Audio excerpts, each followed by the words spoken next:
What's going on, good people? Welcome back to Mars Day with Mark. My name's Mark. It's Mr. Meyer with the Fire, here to take the collective vibe higher. And this is number 98.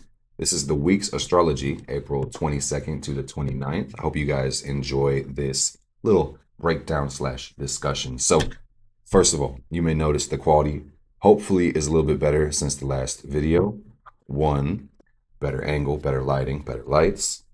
That's like three things. Number four, also better software. So hopefully the video is not downscaled and the production is a little bit better because we are 98 episodes in, guys. I want to thank everybody who has been watching this since Mars Day with Mark was just a little baby.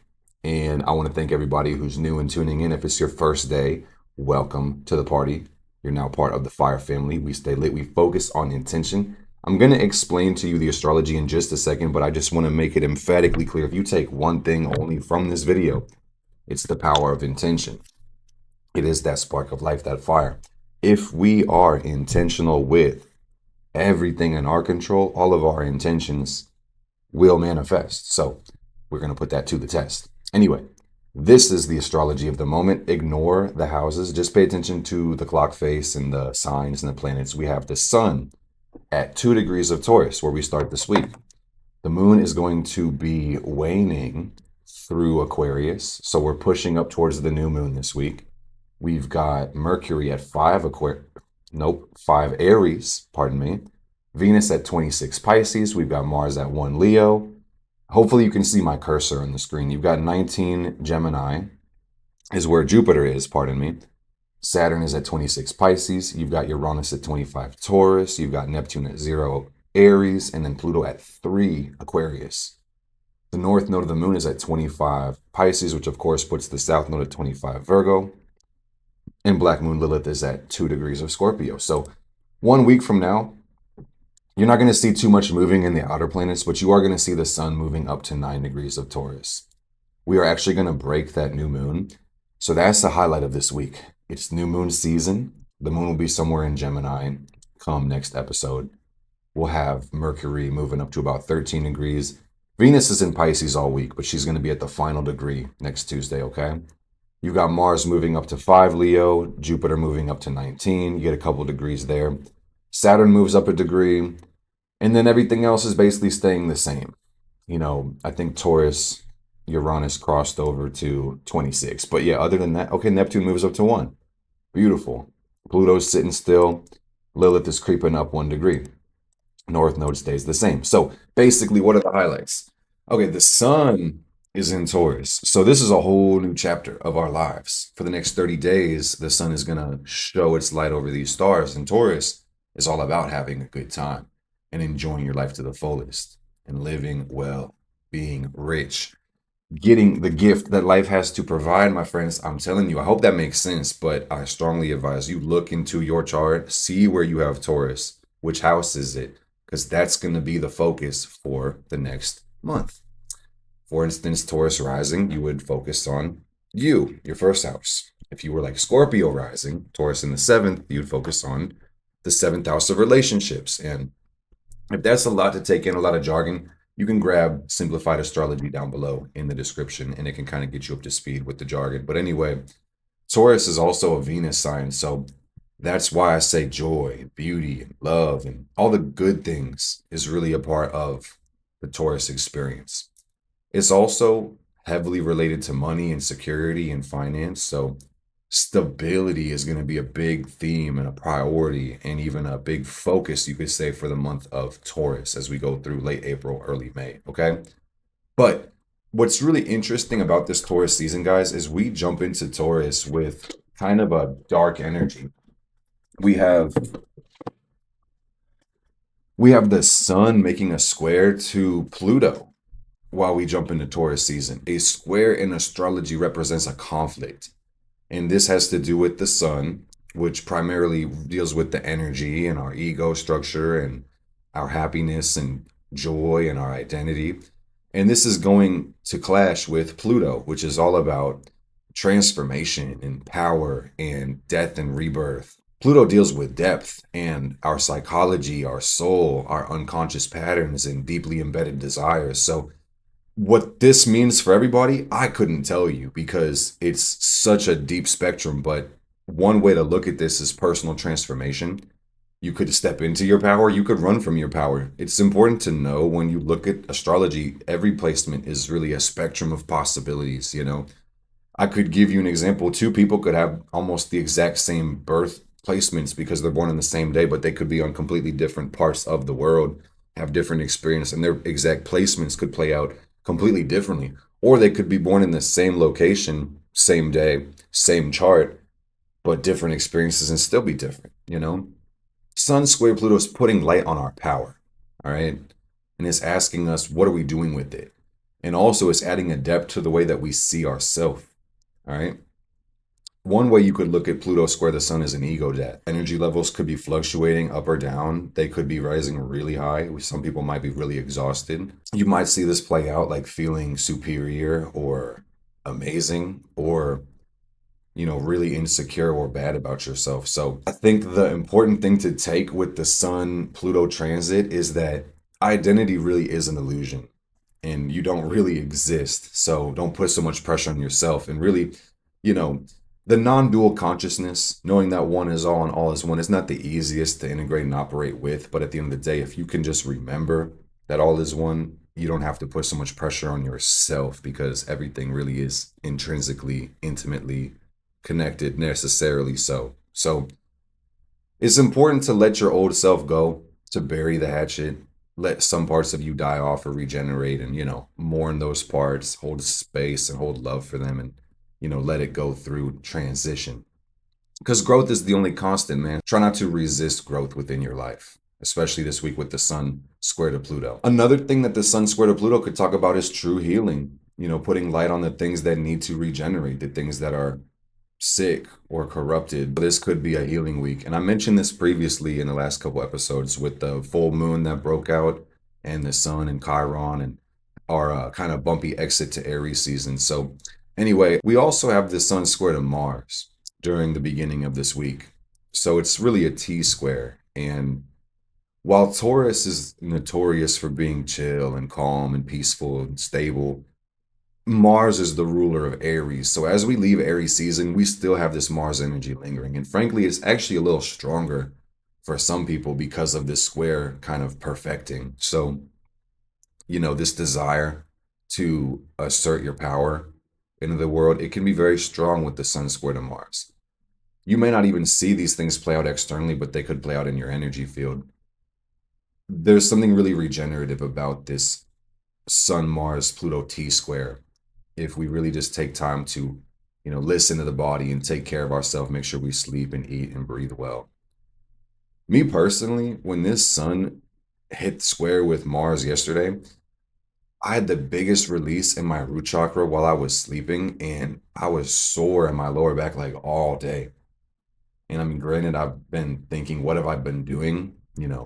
Taking care of myself. Like I said, I've been stretching a lot. So I'm like, what's going on? I know I didn't stretch that hard, but I feel like my energy levels have kind of been, fluctuating. I've been going through my own release during these transits too. But basically, that sun thing is the beginning of the week. I'm going to show you guys the chart once again. This is the beginning. This is the end. This T square is going to stay basically the whole week. Okay. But it's going to be separating for the majority of the week. So we're kicking off with it first couple days and then we'll slide out. It's basically my point. So just understand that, Tuesday, Wednesday, it's going to be really heavy Pluto and Mars. Okay. And I will just say, there's a lot of power, there's a lot of depth, and you just want to make sure you channel and focus it appropriately so you can really, continue your mission and, put any, deal with frustrations as they arise and not take this anger or passion or fear out on yourself or other people, okay? This is really deep. And frankly, the Mars Pluto thing, we'll talk about that in a second because that's a whole nother conversation in itself. But let's talk about the moon for a little bit and just know that the moon is going through some action this week. She's got a couple phases. So we are going to be waning for the majority of the week. And then we're going to hit the new moon and then we'll be waxing right after that, okay? So the new moon is on the 27th, and that's going to be Sunday, where we have the moon and the sun conjoining in the sign of Taurus. And we'll have to make a whole nother video about this, guys, because like I said, we literally have that Sun, Mars, Pluto, T square. And the moon and the sun, the new moon is when the moon and sun conjoin, as you can see in the chart right here. So basically, that starts the month, the new moon. This is the energy the lunation brings in. It's going to linger over the whole entire month, guys. So while on one note, like I said, we're getting this freaky sun thing for a couple days, and it's going to basically separate for this week.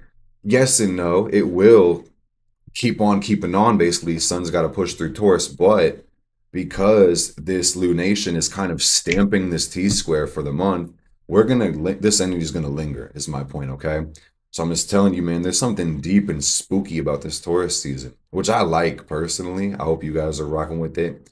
And this isn't bad. Like I've noticed over my career as an astrologer in these last maybe 4 or 5 years that the way the human mind works, we judge things so quickly and we want to know is something immediately good or bad. And frankly, when it comes to the art and science of astrology, that's really the wrong question.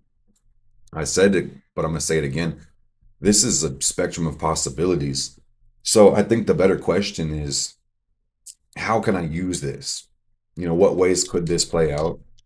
Because frankly, this is just going to happen. So before it even happens, I don't think it's worth deciding if it's going to be good or bad. That's just my 2 cents. I figured somebody needed to hear it. But anyway, I just like to say really powerful new moon. I try my best to look at everything neutral, by the way, but at the same time, I just have an optimistic outlook towards life. That's my Jupiter Pisces. So I assume this is going to be good. It's a question, how can we use it? Powerful ass T square energy. Anyway, we'll talk more about this. We'll make a separate breakdown for this new moon energy, but I just will say to kind of circle back, bring it full circle. This month of Taurus, especially with this powerful new moon, is going to be about personal stability and integrity and living your best life.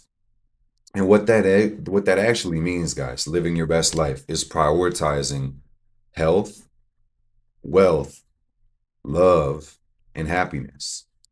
Those are those 4 pillars. Shout out Ty Lopez. That's where the idea comes from. I don't know where he got it from, but you need to live well. You could have all the money and friends and status and popularity in the world, but if you're sick, you don't have a life. You know, lacking resources, material goods, that's not going to improve your standing in this world. There's they say money can't buy happiness, but poverty can't buy shit. So let's not do that. Okay? And you can help people more from a place of abundance than you can in poverty. All right? So health, wealth, happiness. The mark of happiness really is, are you doing what you want to do? Some people never ask, what do you want to do? Or what do I want to do, rather? So make sure we check in on that. And then as far as love goes, you know, love is the meaning of life. Love is compassion. Love is opening our heart. Love also has to do with boundaries and compassion, acceptance. So I'm telling you, Fire Family, if we prioritize and truly take action on making our lives within our control more happy, more healthy, more wealthy, more loving, life literally gets better and better every single day. So I would like to see so much growth in the world over this season of Taurus, and I'm pretty sure we will see it. Guys, something really cool I feel the need to say is that the moon exalts in the sign of Taurus. This is a very special place to have the moon because think about it. The moon deals with our emotional responses and, our feeling nature. The moon pulls the tides of the ocean, so it directly affects how we connect. We're full of water. Okay? Taurus energy, it's the second sign of the zodiac. It's the first earth sign. We go Aries, we burst onto the scene. I am, wow, I exist. And then you go to Taurus, so we switch to earth. Taurus is all about, okay, now that I am, now I have. Keyword for Taurus is have. I have to eat, I have to breathe, I have to sleep, I have a body. I have, bro, my intrusive thoughts be whooping ass, but I'm gonna keep that to myself, basically. But you see what I'm saying? Taurus is about what you have, okay? And your moon, your feeling nature will show you, it will lead you, it will instinctively pull you to the things that you have to have. You know what it feels like to be hungry. You know what it feels like to be dehydrated. You know what it feels like to need a hug, to need human connection. You know the pain and fear of poverty. You know the security of abundance. Feelings are amazing, guys. So, like, this is my favorite thing. I feel it in my soul the need to tell you this. But the beautiful thing about the Taurus energy, this comes from a Saturn in Taurus, by the way. So I just figured I'd give you my credentials. But The beautiful thing about the Taurus energy is if you really lock in, twin, and I mean emotionally, hey, fam, you don't even got to do too much. When I say lock in emotionally, I just mean like listen to your feelings and trust your emotions, open the heart, and just make healthy choices. Fam, you get better and better every single day. You don't have to extend yourself. You don't have to force growth on yourself. Like it's like a comfortable plant just growing in a rich soil with a bunch of space. It's just like life can be simple, it can be comfortable, it can be good. You can find advancement. Like stability is the word I'm trying to convey as a concept. Healthy patterns of growth, stable, comfortable growth. It almost feels like effortlessness. Taurus has this lazy stereotype, and frankly, any sign can bring laziness to life, but I find that, there's something very simple and easy about Taurus energy. Taurus prefers things to be slow.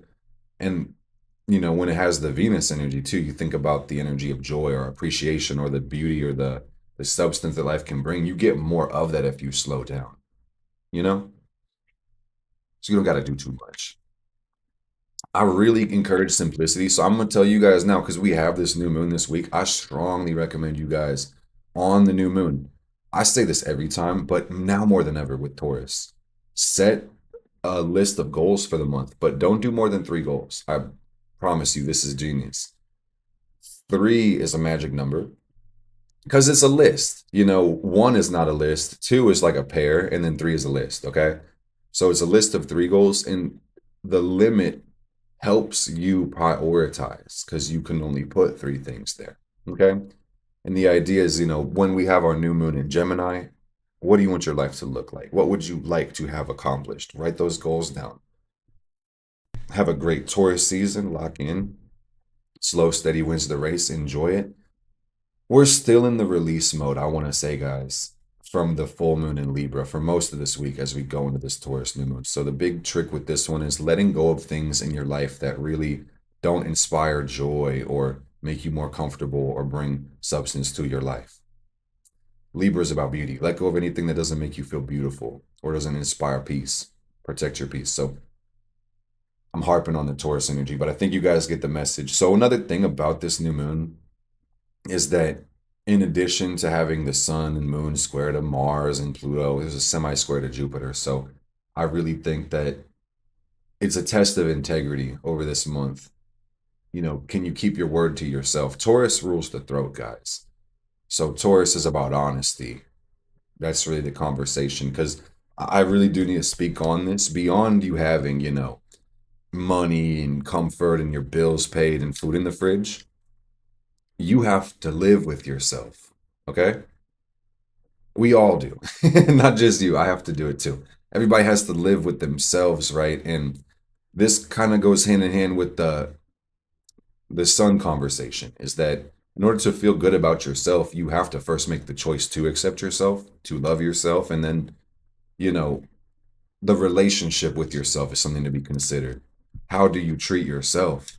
What actions do you take? How do you demonstrate love?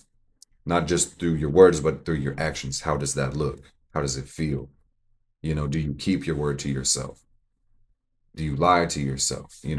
There's so many questions like I asked. Do you speak love into yourself or do you insult yourself? Do you keep your word? Do you lie to yourself? Do you lie to others?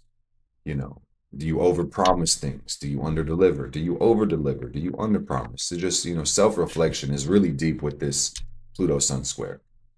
Anyway, let's get above the dark waters because I'm telling you guys, like if you're following this conversation and you're hearing where I'm coming from in Pluto, you've tapped your power. But it's just with great power, comes great responsibility. So structure will set us free. Remember that. Structure will set us free. Anyway, we've got Mercury at 11, no, it's like 12, 13. Yeah, Mercury's kind of flying through Aries this week. So interesting energies, man, because Taurus wants to slow down, but Aries wants to speed up. So you're just going to want to have to find a steadfast pace. Mercury in Aries, this is the planet of the mind, it's direct communication. It's also going to really warrant some simplification, lock in and focus, okay?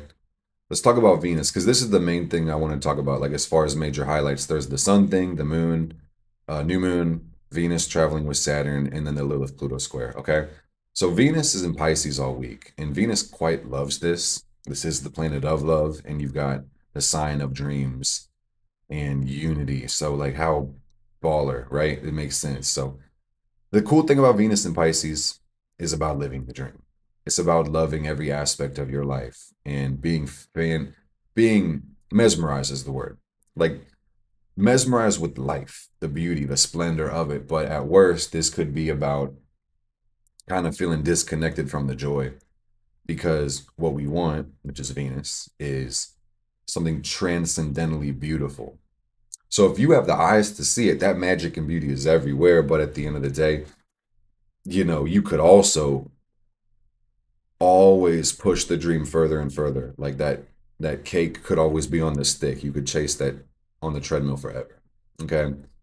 One other thing about Venus is this about relationships to people, not just world and yourself, but your fantasies, what you imagine, what you expect basically, like your dream. Like how does this match up to reality? That's what matters in relationships, not even just romantic, but we explain this, we communicate it. Because that's the thing that we yearn for. Pisces is about yearning and devoting and where our sacrifices are going towards, okay? Another thing about this, you could think of just beyond relationships and all. Venus is about indulgences. And with Venus in Pisces, there may just be a desire to escape, point blank, period. And this is not bad or good. Again, it's truly neutral. But how we do it, why we do it, under what conditions, that could be the more determining factor of what judgment we place on it, okay? So the message to give really clearly to the fire family is indulgence with restraint. Just live your life fully. Get the good things that life has to offer. Don't get stuck in them. Don't get lost in them, okay? But this is the cool thing. We got Venus and Saturn together, guys, all week. So Saturn kind of helps this out because, well, I think Venus and Saturn placements, they do pretty well. Again, there's positive and negative sides to everything. There's nothing truly, one way. There's so many gray areas, but, Saturn adds stability. Saturn is pressure. Saturn adds integrity and structure to all of those Venusian things like love and money and substance. Like I said, spectrum. So, hey, man, some people may be feeling richer than they've ever been, stabilizing, investing, building their income, or it could be broke as a joke, and that shit ain't funny because there's more month at the end of the money. So, like I said, this Taurus season, I know no matter where your finances are, no matter what your relationships are, a lot of structuring and building is going to go into those parts of life over this month because Taurus, again, is ruled by Venus. Venus rules the second and the seventh house. So there you go. Stuff and money, second, relationships, seventh house. Okay. But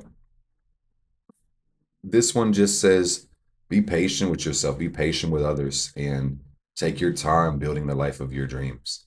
Because the key word for this one is truly dreams, guys. If you look at the whole chart, the direction of the chart is the North Node in Pisces, and Pluto's in Aquarius too. So really, it's freedom, it's liberation for all, it's the collective consciousness accelerating, improving, people coming together. We're using our internet to compile information and joy and build a better world, build a better future, really. It's the key word when it comes to Aquarius. Okay, so I'm gonna give you guys two more things to really think about, and then I'm gonna sign out. So number one is we have Mars opposite to Pluto, like I mentioned in that T square, okay? So this is an angle that we actually saw a bit of in 2024. And when you have retrograde cycles during an aspect, a lot of times you may see the aspect three times. And that's what happened with Mars and Pluto, where if I remember correctly, Pluto might have actually still been in Capricorn or was about to finish Capricorn or maybe had just gone into Aquarius. But anyway, Mars basically slid into the opposition, traveling through like late Cancer or Leo. One opposition, Mars went retrograde, reversed, hit the opposition again. Then Mars went direct, and now we're about to have this third touch. And this third touch is really occurring this week and next. Well, actually, it's all this week. My bad. This is the week, guys. Oh my God, I was telling you for like a long time. Here we go. We finally made it. So this is an important week, and I know this is 25 minutes ish into the video, but guys, this is the theme. This is the pressure. I start with the sun and the moon, my friends, because it's the biggest lights. You'll see this volatility in your lives with the sun's aspects affecting our energy levels, with the moon's aspects and cycles affecting our emotional cycles and rhythm. But the other planets, they affect our energy a lot deeper. And both of these planets, Mars and Pluto, have everything to do with our willpower, okay? And our drive, our focus in life, consciously and unconsciously. And that's kind of what this opposition has to deal with, guys. My hope for you is that you build a relationship with these planets and find them inside of your own chart, because there's many ways to look at this. The strongest way I see it is the desire to claim your power. All right, Mars, Pluto, claiming power. You know, Mars is the choice, Pluto is the power. I hope that's clear. But I mentioned earlier, this is the third touch. So I will say that this could be a culmination of some things that you may have been working on prior for the last 4 months or so, you know, around the other two touches. Energy vampires are something to think about. You know, Pluto could talk about possession or attachments or bondage, even, you know, things that hold power over us. So here comes Mars breaking us free from this stuff. I try to present the spectrum so thoroughly, guys, because when we're unconscious of this energy, the desire for power, Mars, Pluto, we may wish to assert power and control over other people, and they may not need that, and we may not even need to do that, truly. You get what I'm saying? You may need to mind your fucking business, and you may need to do something, you know, creative and harmless to make yourself feel powerful rather than bringing others down. I feel like most people who watch my channel are pretty conscientious and mostly mind their business. But if that's you, you can also sometimes have to pay attention to other people wanting to assert their power and control over others. You know, you got to mind your business during this one too. But also, the thing I like, you know, more personally, beyond the interpersonal tension that might come from a Mars Pluto opposition, is that, you know, there's this desire to eliminate anything that holds you back from strength. Okay. You may have this more internal motive to grow. And I think that's pretty cool. At the same time, this can feel like this internal ineptitude. You can feel like your energy is blocked by something at the same time. So I would say any week, but especially this week with the Mars Pluto opposition, this is a really good week to work on your energy levels. All right. And maybe consider doing a detox of something, some way, shape, or form. You should do a detox and work on cleansing yourself out. They make, you know, colon cleanse for your bowels. They make Molin, that's funny, they rhyme. Molin cleanse for your lungs. You know, there how many other cleanses you could do. Get some therapy, man. You could go hug a tree, drink a bunch of alkaline water. You could start eating garlic, you know, and turmeric and ginger and cayenne peppers and roll around in the dirt. You could eat a bunch of dirt and worms. I don't, they're probably not, that'll probably undo all the parasite work you were just doing. Don't eat the worms or the dirt, but it's like I try to be funny. This is not medical advice, but anyway, you know, you may want to detox or get some power into your life, you know, whatever holds you back. This could even be bad habits, you know, eliminating the bullshit basically. And that's the key word for Mars. I hope you guys see this as it goes through the chart in your houses. It's eliminate. All right. Pluto is the bullshit. And I just say it's safe to assume it's usually you being the problem. 9 times out of 10, 99 times out of 100. Take responsibility, claim, and try to assume that you're doing it before you start to point fingers at other people, okay? That way we can minimize dependency, maximize responsibility, and make a more fair and peaceful, balanced world, okay? You know, because sometimes you got to lay the smack down or your foot down and say, absolutely not, you know, it's not my energy, leave me alone. But sometimes, you know, it's our unresolved issues with ourselves that make other people so intolerable or intolerable, I think is the word, but you get what I'm saying. Hopefully. Let's move on. Okay, because basically this is the same conversation, guys. It's kind of part of this same square. Really, we have a grand cross. So as we start the week, I'm gonna tell you even deeper, guys. Yes, the sun is square to Pluto, but the sun is also opposite to Lilith. Oh my goodness. So it's kind of like they're all locked into the same configuration. So, the sun opposite Lilith is a look into our darkness. And we're either going to embrace it or we're going to be terrified and look the other fucking way. And it's crazy, man, because it's like when you won't look at yourself, you'll be forced to confront yourself in the world as it mirrors you back to you in very weird, obscure ways. So, take a look. The worst thing you could see is you, man. And like, don't take yourself so serious. I mentioned with the Pluto sun, it's like, just don't identify with anything. Damn. There you go. I hope that helped. Okay. But okay, Lilith square the Ludo. That's the what? Pluto square Lilith. God bless the words I'm saying, so they make more sense. Okay, Pluto square Lilith says we better do this damn shadow work, and the human soul wants to be free. Ooh to the we. That's really what it says. I don't know how else to break it down, guys, because these are archetypes, they're symbols, they're vibes, they're spirits. Like tune in, tune your radio, have a meditation with the planets. Remember, you are a solar system, you are a star. Do with that information what you will. Fire family, it's been an honor and a pleasure to do this breakdown for you. I could talk about it all day. Last thing I want to say is Mars trine Saturn, Mars trine Neptune. Just sit on your Neptune. Tune in to yourself. Decide what you want. Mars is going to show you how to build it. Saturn. Stay lit, Fire family. If you guys like this video, definitely let me know down below. Did you see the improvements in quality? Is the camera better? Is the sound better? I'll see you guys and take care of yourself. Blessed be.